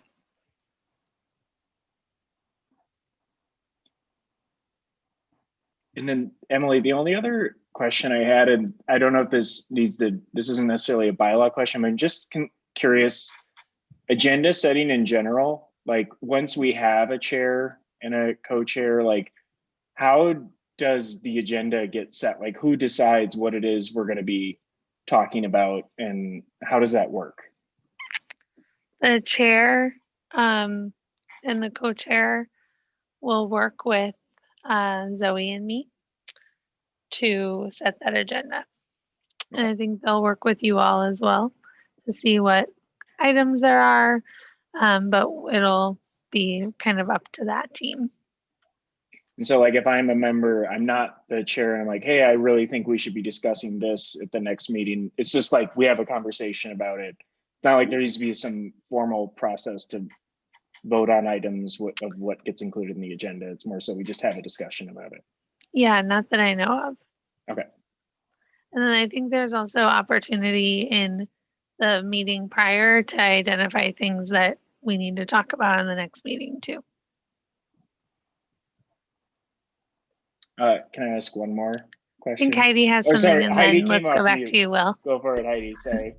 Oh, no, that's fine. So my question's about the next bullet under section 3, which is consult with experts in areas, yada, yada, yada. I was wondering if that meant, I assume that doesn't mean we are consulting as individuals with anyone. So I guess my question is just what that looks like. Are we inviting experts to come to the committee? Is that what that looks like in practice? That's what I envisioned when I wrote that. Yeah, that would be kind of on behalf of the committee in this space. Okay, thank you. Heidi, great minds, because that was my question. Does that language work for you, Heidi and Will and others? Yeah. Yes, for me. Okay. Yeah.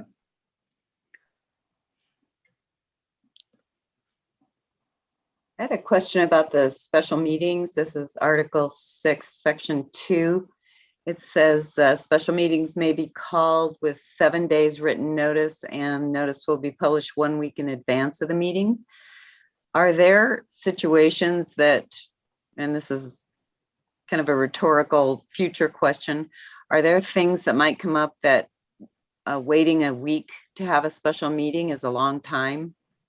I'm thinking about things that have to do with the allocation plan, perhaps, questions that come about that. I find with our board, sometimes a 3 or 4 day notice period is adequate, especially if we have something that comes up that has to be addressed more quickly than the 7 days. I just don't know enough about what we're going to be doing to be able to predict whether 7 days is going to be too long or not. Do other people have experiences or thoughts about that notice period? This is only for the special meetings that might be called.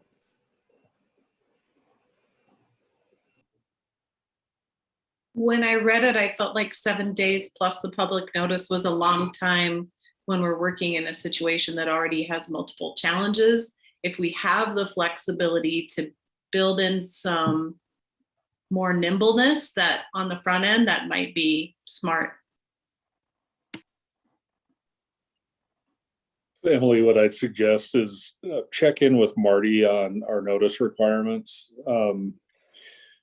Because there may be some flexibility there, given that this is an advisory board.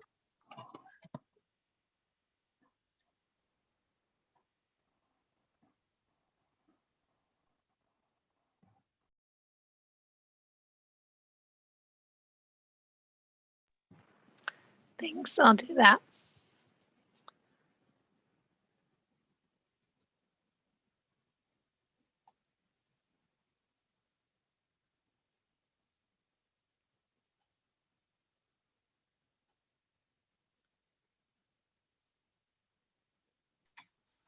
Hey, Emily. Mm-hmm. Another question, Article 8, Section 2, the informal communications.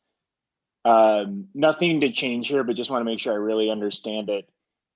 So how this would work in practice is like, let's say some question came up at one of our regularly scheduled meetings. Maybe a couple people wanted to talk about it more in terms of, hey, like, what do you think we should do about this or something? It's like anytime any more than one of us is meeting with, like, if anytime we're meeting with anyone else on the committee, that the idea here is basically you want to take minutes of that conversation you had and submit them to the committee.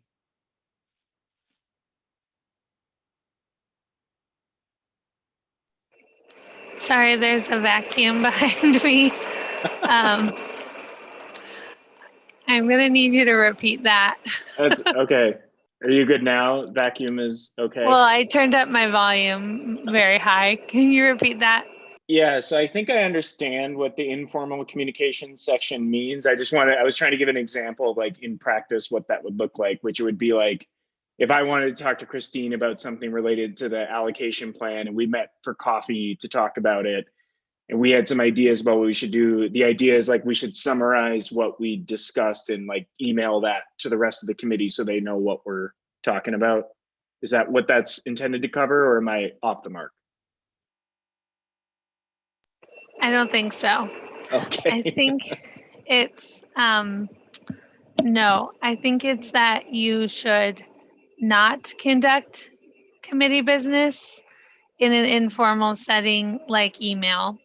So that you should wait to do things like that where there's decisions being made in the public setting. So it's really about like if there's the board training that I sent you all covers this really well too. Okay. So I recommend watching that. But it really identifies, like, if there's a quorum of you together and you are in a public space and I'm not on your committee and I come up to you and I want to start talking to you about a decision you're making, it's about redirecting me to the committee meeting time. Okay. So that you can say, you know, Emily, we really want to hear your comment. And the best time for you to tell us that time is during the public comment so that we can all hear it and the whole community can hear it. So that it's not like you're making a decision without the whole community's involvement. Does that make sense? Makes much clearer sense. Thank you. So it doesn't mean that you can't have coffee with Christine, but you can't make decisions about the committee without, like, the whole commit. Does that make sense? Yeah, 100%. Thank you. I attended the training. It is a really good watch. It's long. It's over 2 hours, but I really recommend it because it really explains it well and just breaks it down for you. And you can watch it in increments if you need to.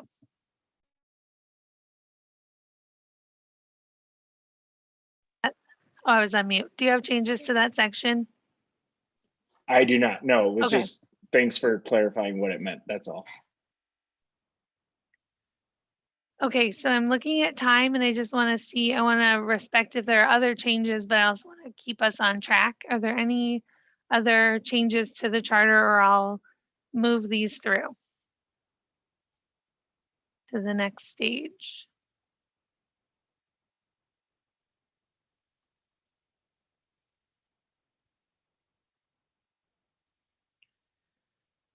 Okay, so I'm gonna follow up with Marty in the clerk's office and make some language changes. You'll see these in the next, I'll do a track changes version so you can see, and then a clean version, and you'll see those in the next agenda. And then we can keep going. Thank you. Okay. So our last kind of item, how do I do this? Is So Emily, I have my hand raised real quick. Oh, and- I'm sorry. I No, didn't see that's you, okay. Christine. That's okay. I just wanted to clarify, and I was trying to read alongside. Do we have a drop dead date for input on the bylaws between now and our next meeting? Did you give us a deadline? I couldn't find it, and I just. No, you can send me edits. How about, do you want to, could you send me edits by next Wednesday? Would that work? Yeah, and there may be other people on the committee who might want that drop Lori, line as well. So next Wednesday? Yeah, would that work for you, Lori? Too, and others? Yes. Okay, thank you. That's great, thanks.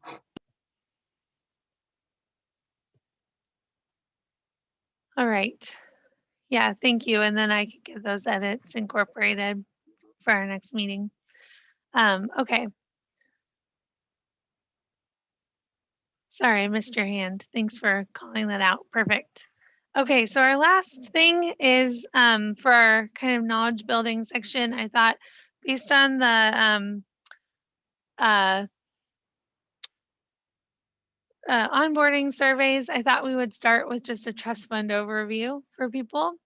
Thanks for filling those out. It's really helpful for me to know what people want and need as they get settled. And I know this will be a review for many of you, but for many it will be new. So this is, I hope, interesting. And we're gonna go for it.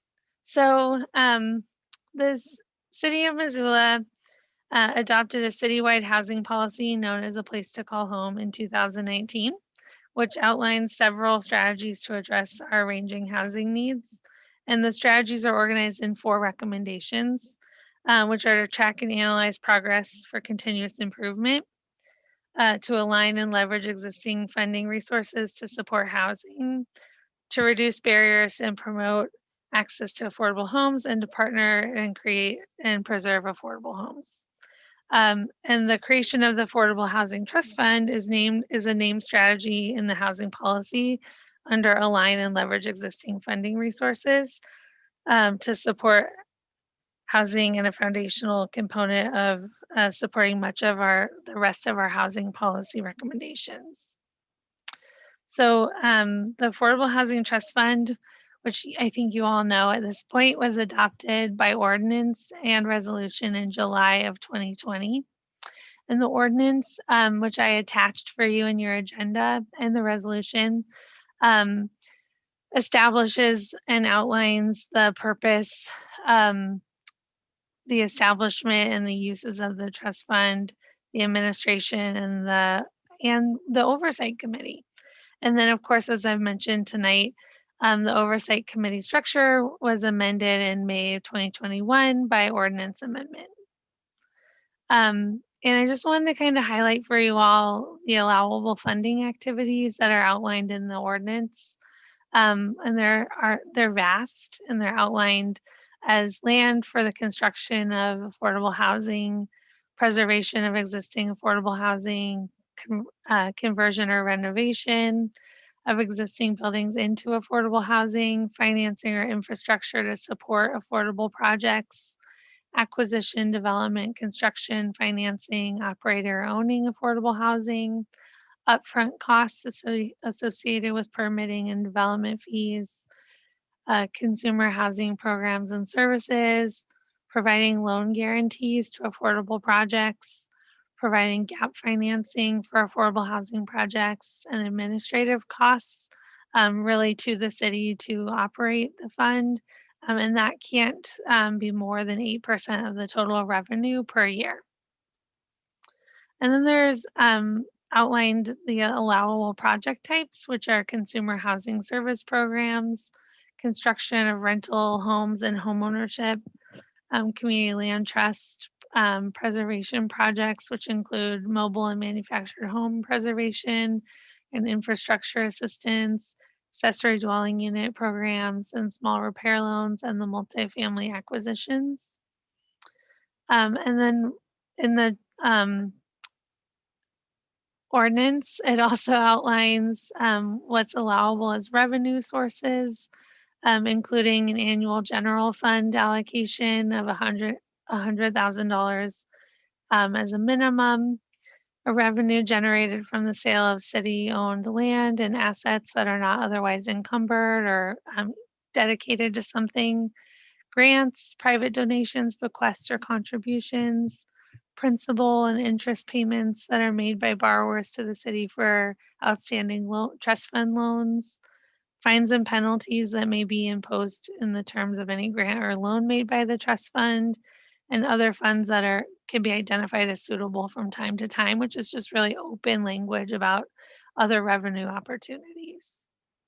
So I want to just kind of direct us to the fiscal year 2021 and 2022 trust fund investments. So the trust fund was seeded last year when it was adopted with a general fund allocation of $750,000 from City Council. And we have not spent that yet. It's just waiting for its first grant and loans. And then we're anticipating the sale of the Scott Street parcel, which we anticipate to be around $1.7 to $1.9 million. That city land sale will go into the trust fund, which will bring our trust fund revenue up to about $2.4 million. We expect that sale will go through around August. And then I also identified sources that we consider leverage, and that includes TIF, tax increment financing, CDBG, and home dollars. And I just want to flag that while we call those leverage, those don't directly go into the trust fund, but they are really important investments in our community. They're directly making investments right now into projects in the community, and they're fully aligned to the housing policy and fully aligned to the projects and mission of the trust fund. So they enhance the work of the housing policy and the housing trust fund, but they're not directly cash into the trust fund. So just wanted to name that as we think about that. And then also just like looking ahead at the goals, when I think about my goals for the trust fund work. Yep, Paul. Sorry, quick question. Apologies for my ignorance here. What was that home money again? I'm familiar with the other two of those. The amount? No, what that is. I know the Oh, TIF. home is it's a HUD source, the home partnership funds. Okay, thanks. Did anyone else have questions? Okay.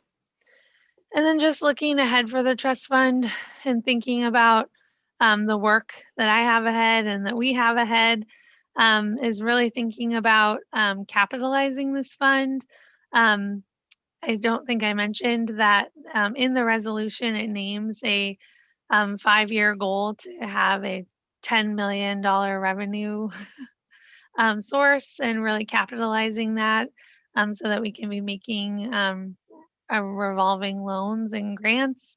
And that is really on my mind, and thinking about how we continue to build the revenue sources of the trust fund and continuing to do that. Also supporting diverse projects in all neighborhoods in our city, and incentivizing affordable housing development with our tools and levers within reach. We know that we lost the tool of mandatory inclusionary zoning, but we didn't lose voluntary inclusionary zoning, and we're moving forward with that and thinking about how we continue to incentivize that in our work, including embarking on a project with a consultant right now on how to build that work into our portfolio. And then also just continuing to build and strengthen our partnerships for the trust fund so that we can do the work ahead of us. So I just wanted to kind of start there.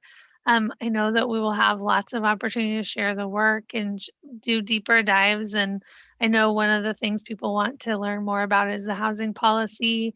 We'll have opportunity to do that in future meetings, and people can email and share what they want to keep learning about, if it's specific finance or things like that that relate to the trust fund.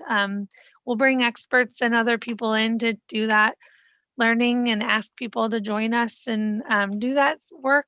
And it may be people in this room and members of this committee who might be able to do that too. It won't always be me. But I just wanted to start here and ask what questions people have about the trust fund work too.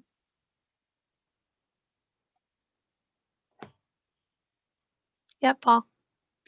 Yeah, I wonder about this, the housing assessment review. You know, one of the questions I always have about this work is what the scale of the problem is and how these interventions fit into that. So as we talk about the future funding of the trust fund, I wonder if that housing assessment review is going to provide us with an estimate of how much money it's going to take to actually make a dent here.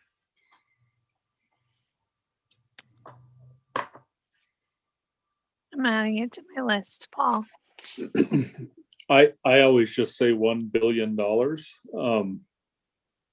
Big round number. I mean, depending on the project, Paul. I mean, we can close a gap on a project, for example, that'll put 400 units into play, and that gap can be $500,000 or $600,000. That last money in can be super helpful. So I mean, it's really varied, but there is enough money, and there will be enough money, I think, to really make a difference.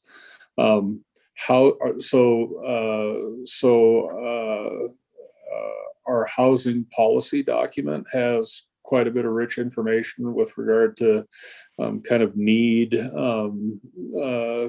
timelines for inventory, et cetera, that would be helpful to sort of give you a sense of the scale of the challenge. Great, thank you.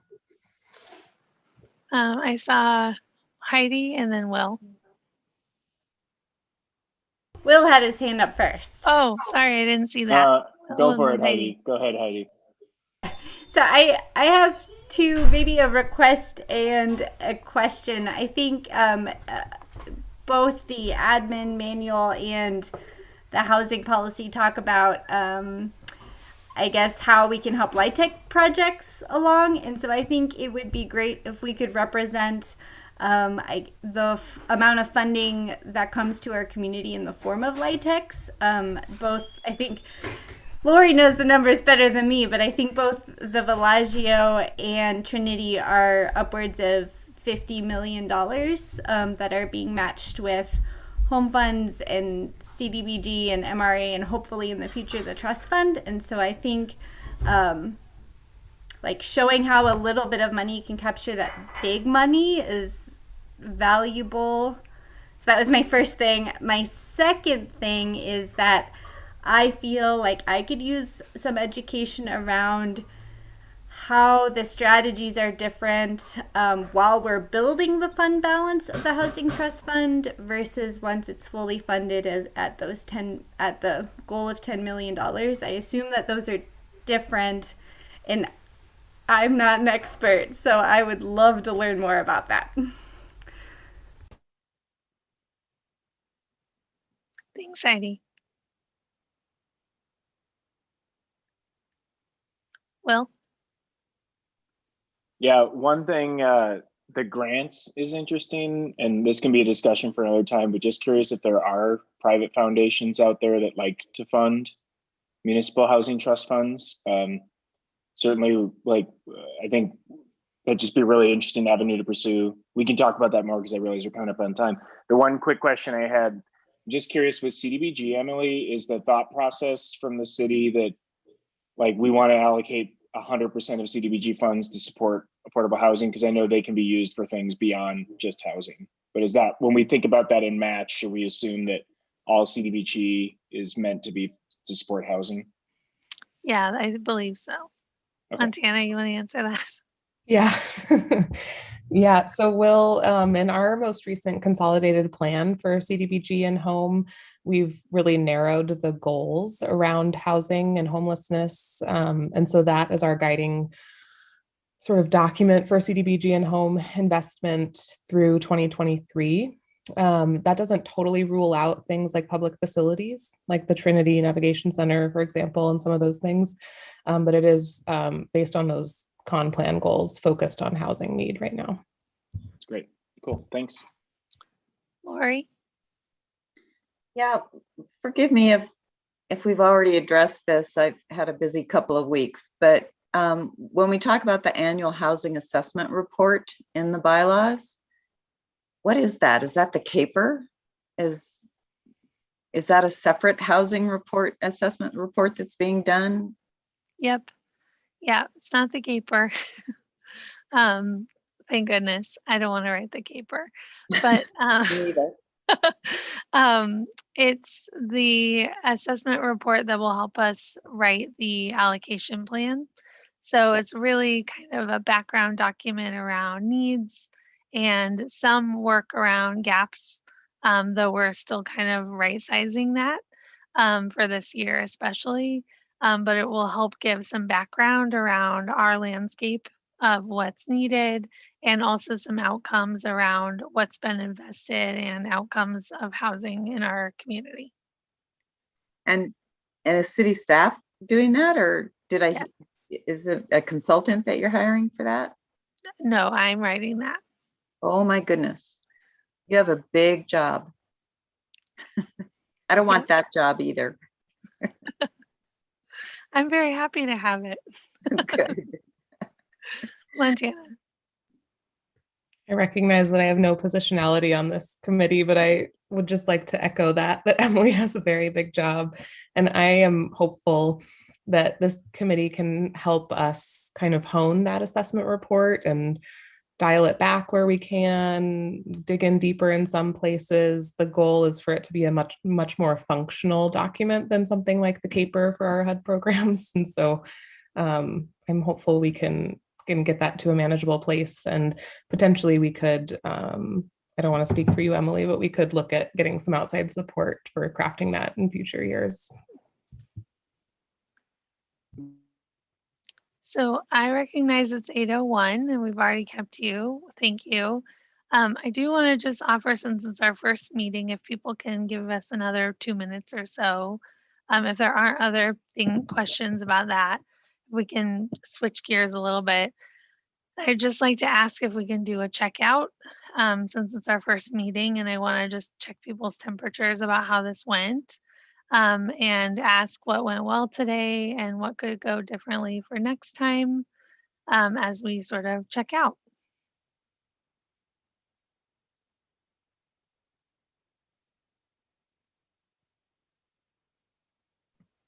Well, I'm happy to start to keep us on time. I think you run a really well organized meeting, Emily, so thank you. And you have apologized a couple times for the number of emails you've sent out, but I'll just communicate on my behalf that I appreciated them. I appreciated their content. I appreciated the warm and inviting energy that you brought to them. So thank you. And as far as different for next time, I think as we look to remember that we're all in this learning place, if we could try for a while to either with written documents and when we're speaking, to try not to use the acronyms or to use them and establish them, and then maybe even a nod to the fact that we did establish it or have said it a few times, and help hold ourselves to a place where we know that everyone's speaking the same language, might be helpful going forward. I'll kind of piggyback on what Christine said. Mine's kind of a 2 in 1 for what went well and what can improve for next time. Is I felt like the sharing of information went really well for today. I feel a lot more educated on our process and what we're doing as far as like the direction for our goals, and would like to equally reiterate for the sharing of acronyms for those of us who aren't as knowledgeable in this sector, that we can kind of divulge that a little more and dive deeper into it for everyone.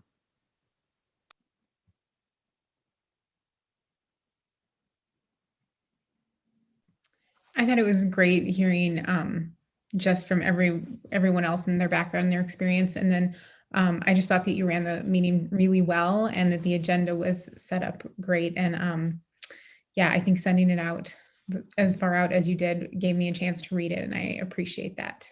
Yep, I'd say the same thing for the next time, having some more information about acronyms or other things that are going on in Missoula as far as helping with housing, or hearing from other members of the community from things like Homeward or other things would be helpful. Thanks.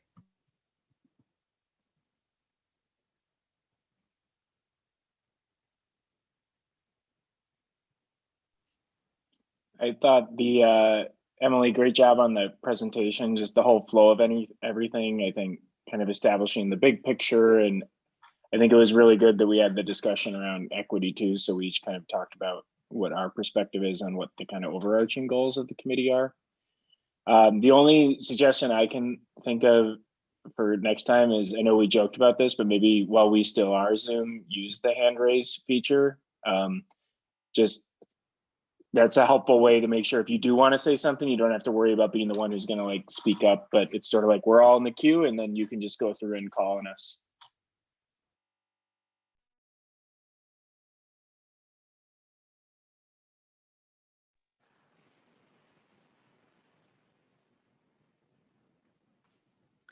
Anyone else?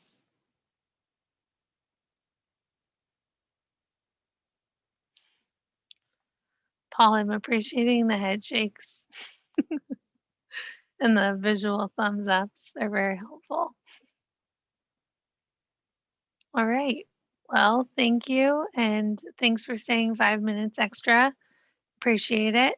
Try to shave that down for next time.